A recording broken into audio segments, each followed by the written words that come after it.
अपनी पत्नी से लड़ाई करता था क्योंकि उसकी पत्नी ने एक बेटी को जन्म दिया था और कालू कौवे को बेटा चाहिए था। आज तो कालू कौवे ने गोरी को डंडे से मारा था।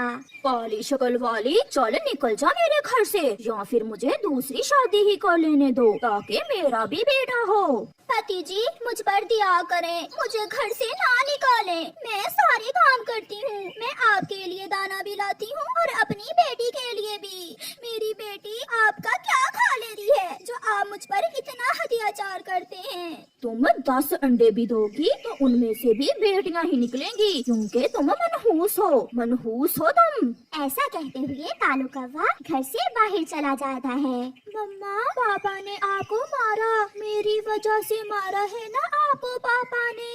नहीं मेरी बेटी, ये सब मेरे भाग्य में था। मैंने ही पसंद की शादी की थी आपके पिता से। आप घर में ही रहें, मैं आपके लिए भोजन लेकर आती हूँ। फिर गोरी कौवी भोजन की खोज में निकल जाती है।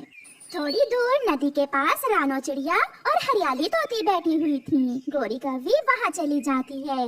गोरी, लगता है आज फिर आपके पति ने आपको मारा है। हाँ चिड़िया, वो हर समय मुझसे दूसरी शादी करने का कहता है और अगर कोई भी बात करूँ तो मुझे मारना शुरू कर देता है। गोरी, ऐसे पति को सबक मिलना ही चाहिए। अगर मेरी बात मानो तो तुम उसकी दूसरी शादी कर ही दो, फिर देखना कैसे सीधा होगा वो। हरियाली, दूसरी शादी कर लेने से मेरा पति कैसे सीधा हो जाएगा? वो तो मुझे घर से ही निकाल देगा। गोरी, तुम मुझ पर विश्वास करो, बस जो जो मैं कहती हूँ वैसा वैसा करती जाओ। देखना एक न एक दिन तुम्हारा पति तुम्हारे ही गीत गाएगा। हरियाली बहन, अगर आप मेरी जिंदगी में खुशियाँ ला सकती हैं, तो फिर मैं आपकी हर बात मानने के लिए तैयार हूँ। तो फिर मुझे तुम्हारे पति की दूसरी शादी एक ऐसी कवि से करना होगी जो चंद दिनों में ही उसे सीधा कर देगी। शाम को हरियाली कालू कौवे के पास जाती है और उससे कहती है, कालू, मैंने गोरी को मना लिया है। मैं और गोरी अपने हाथों से तुम्हारी दूसरी शादी करेंगी। हरियाली, क्या तुम सच कह रही हो? हाँ कालू भैया, हम कल ही तुम्हारी दूसरी शादी कर देंगे। फिर दूसरे दिन गोरी कौवी और हरियाली कालू की शादी कर देती हैं। कालू की दूसरी पत्नी तो दुल्हन बनी बहुत सुंदर लग रही थी। आज तो कालू भी बहुत खुश था। हरियाली, मुझे तो विश्वास नहीं हो रहा कि मेरी पत्नी ने अपने हाथों से ही मेरी दूसरी शादी कर दी है। पति जी, मुझे आपकी खुशी चाहिए। जैसे आप खुश ऐसे ही मैं खुश हूँ।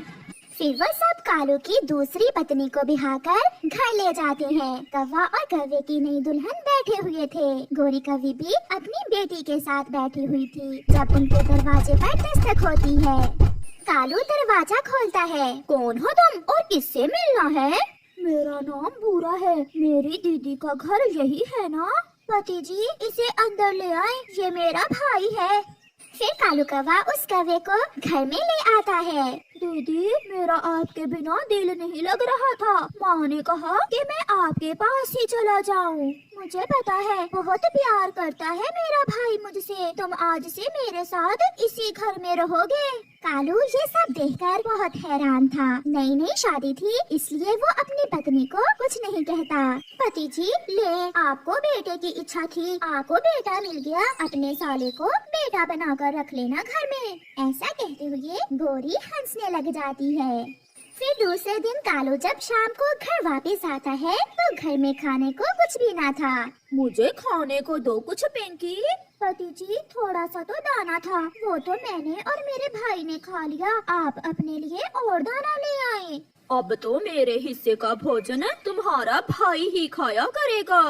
कालू भूखा ही घर से बाहर निकल जाता है। ये दूसरी शादी करके तो मैं नई मुसीबत में फंस गया हूँ। अपना पेट भरूं या अपनी दूसरी पत्नी का या उसके मोटे पेट वाले भाई का।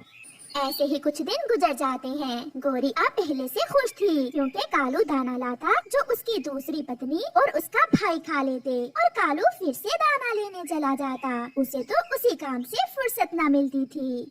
हरियाली बहन, आपका बहुत बहुत धन्यवाद। जिस दिन से पति जी की दूसरी शादी हुई है मैं बहुत सुकून में हूँ। अब तो उसे मेरे से लड़ाई का समय ही नहीं मिलता। वो तो हर समय दाना ही लाता रहता है। आगे आगे देखो गोरी, क्या होता है। अभी तो आज कालू की सास भी आने वाली है। शाम को कालू जब घर में आता है तो घर में एक बूढ़ी कौवी देखकर अपनी दूसरी पत्नी से पूछता है, पिंकी ये कौन है? बंदर कहीं का अपनी सास को नहीं पहचानता। मैं पिंकी की माँ हूँ। पति जी, माँ जी घर में बहुत अकेली हो गई थी। मैंने सोचा कि माँ को भी अपने पास ही बुला लेती हूँ। इतना बड़ा घर है, मेरी सौतन अगर इस घर में रह सकती है तो मेरी माँ क्यों नहीं। ये सुनकर कालू अपना सर पकड़ लेता है और गोरी अपना मुंह दूसरी तरफ करके हंसने लगती है। पति जी, माँ भूखी है, कुछ खाने को तो ले आए। वो दाना जो मैं शाम को लाया था वो कहाँ है? पागल है मेरा चवाई जी भी। बेटा, मैं दाना नहीं खा सकती, मेरे तो मुंह में दांत ही नहीं है। मैं तो मीठे मीठे फल खाती हूँ। जाओ और मेरे लिए मीठा फल लेकर आओ और जरा जल्दी आना। जाओ जाओ बेटा। कालू चुपचाप मीठा फल लेने चला जाता है। फिर उस दिन के बाद कालू का काम और भी बढ़ जाता है। वो पहले दाना लाता, अपनी दूसरी पत्नी और उसके भाई को देता और फिर बाद में अपनी सास के लिए मीठा फल लेने चला जाता।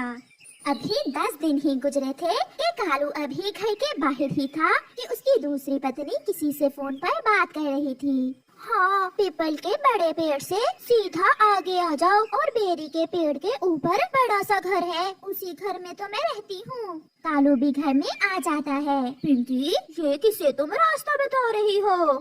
सुनोगे तो खुश हो जाओगे, घर की रौनक और भी बढ़ जाएगी। मेरी मौसी आ रही है, आज से वो भी इसी घर में रहेगी।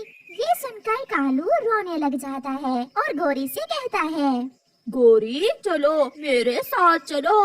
मगर कहाँ पति जी, अभी तो आपने अपनी दूसरी सास के लिए मीठा फल भी लेकर आना है। मगर कालू अपनी बेटी और पहली पत्नी गोरी को साथ लेकर घर से बाहर चला जाता है और कीकर के पेड़ पर एक टूटे हुए घोंसले में जाकर बैठ जाता है। गोरी मुझे माफ कर दो, ये घोंसला हमारा ही है। मैं इस टूटे हुए घोंसले में रह लूंगा मगर वापस वहाँ नहीं जाऊंगा।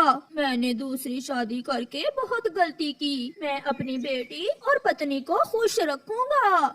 ये सुनकर गोरी बहुत खुश हो जाती है और फिर कालू लौटकर वापस घर नहीं जाता और कालू के सर से दूसरी शादी का भूत उतर जाता है।